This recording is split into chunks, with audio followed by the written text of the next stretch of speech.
We start tonight with tragic reminders about safety after 3 children lost their lives in 2 separate ATV crashes this weekend.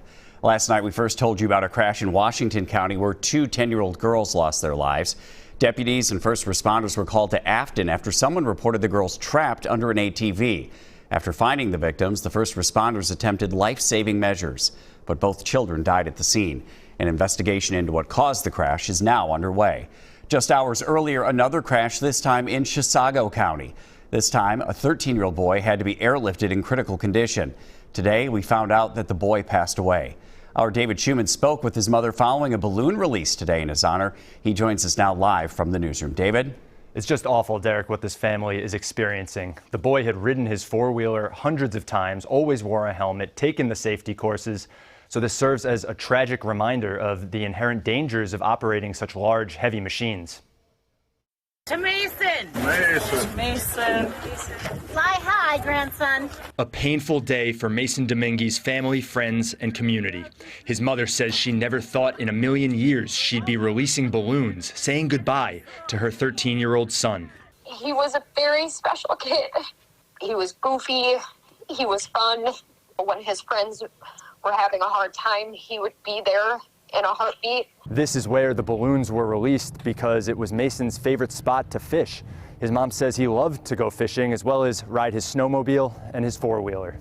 That was his thing to do every summer for the past, 3 years? He's been riding four-wheelers.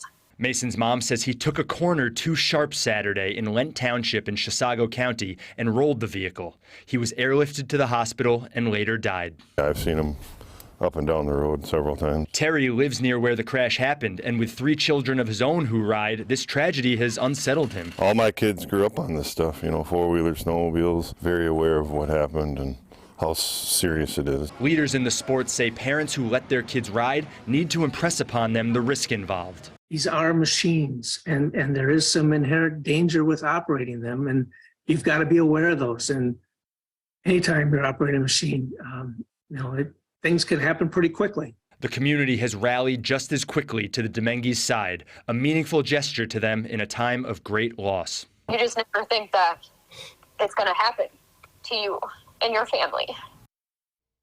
The higher center of gravity on ATVs is one of the things that can make them more dangerous. For kids, being able to reach the foot pegs is such an important element to safe riding.